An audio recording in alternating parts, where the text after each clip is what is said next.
میں حکمرانوں کو بھی بتانا چاہتا ہوں، میں سیاسی قائدین کو بھی بتانا چاہتا ہوں، میں سیاسی جماعتوں کو بھی بتانا چاہتا ہوں، اگر تم نے اسرائیل کو تسلیم کرانے کی کوشش کی کسی سرکاری سطح پر، میں سرکار کو بھی کہنا چاہتا ہوں کہ نہ تم رہو گے نہ تمہارا کوئی نام لینے والا رہے گا۔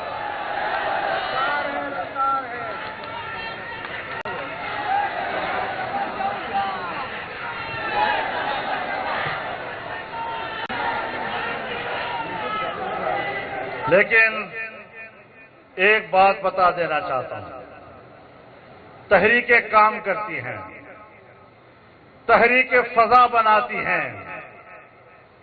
شکر ہے کہ آج امت مسلمہ کو احساس ہوا اور وہ چند دن کے اندر پورے اسلامی دنیا کے سربراہوں کا اجلاس دوحہ میں بلا رہے ہیں۔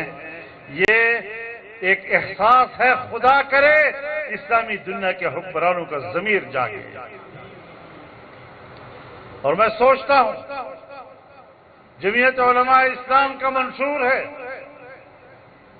کہ ایک اسلامی بلاک وجود میں آنا چاہیے۔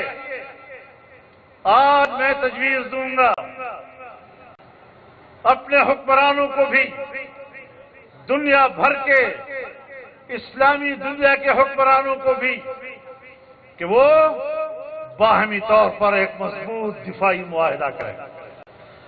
ہم امت مسلمہ ایک مشترکہ دفاع کے ذریعے اسرائیلی اور صہیونی قوت کا مقابلہ کریں۔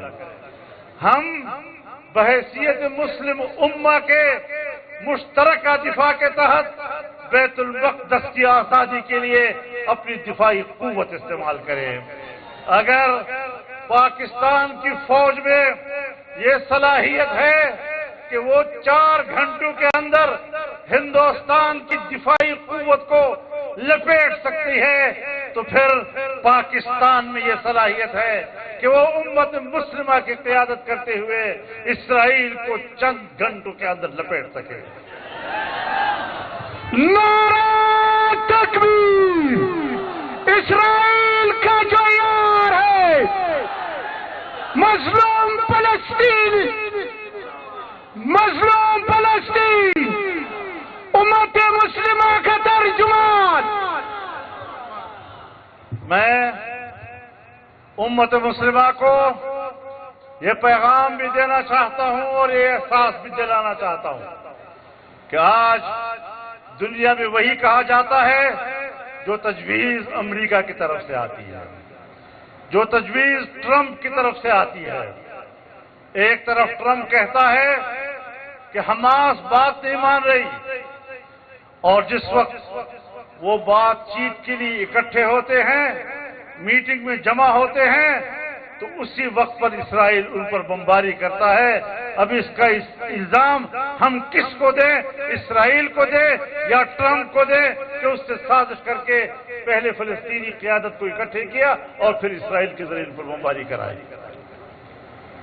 یہ تو اللہ کا شکر ہے کہ قیادت محفوظ ہے۔ ہر چند کے 8 ہمارے مسلمان بھائی شہید ہو چکے ہیں، لیکن قیادت محفوظ ہے۔ آج اگر مسلمان کہتا ہے کہ 2 ریاستی حل، یہ بڑا پسپائی والا بیان ہے۔ اسرائیل کے لب و لہجے کو بھی تو دیکھو، وہ گریٹر اسرائیل کی بات کرتا ہے، وہ ہمارے حرمین شریفین پر قبضے کی بات کرتا ہے، وہ حرمین شریفین تک اسرائیل کی توسیع کی بات کرتا ہے، اور ہم کہتے ہیں 2 ریاستیں، اسرائیل بھی اور فلسطین بھی۔ تو پھر ان کے جواب میں ہمیں کہنا چاہیے کہ ایک فلسطین، اسرائیل کا وجود کسی قیمت پر قابل قبول نہیں ہے۔ یہ اسرائیل اور مرزائیل کا اتحاد ہے۔ نہ مرزائیل چلے گا نہ اسرائیل چلے گا. صرف مسلمانوں کو ذرا حوصلہ دکھانے کی ضرورت ہے، ہمت کرنے کی ضرورت ہے. میرے محترم دوستو، امت مسلمہ کے لیے آج کئی محاذ کھلے ہوئے ہیں.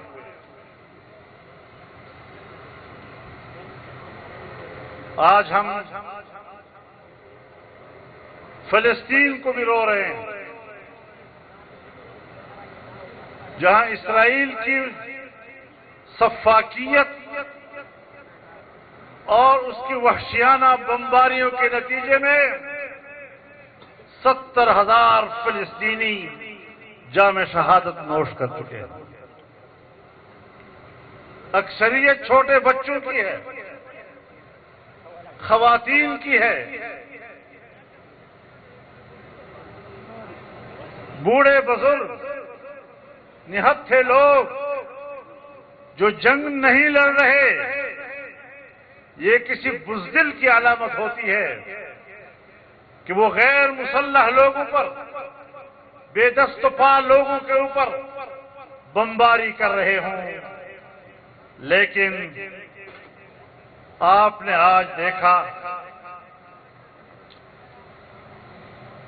کہ دوحہ قطر میں حماس کی قیادت پر بھی انہوں نے فضائی حملہ کیا.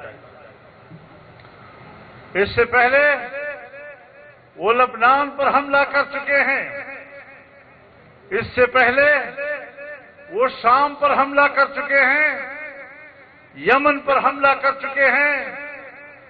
یہ ملکوں کی آزادی و خود مختاری پر حملہ ہے، اور ہم قطر کے ساتھ بھی اور حماس کی قیادت کے ساتھ بھی من حیث القوم اپنی یکجہتی کا اظہار کرتے ہیں.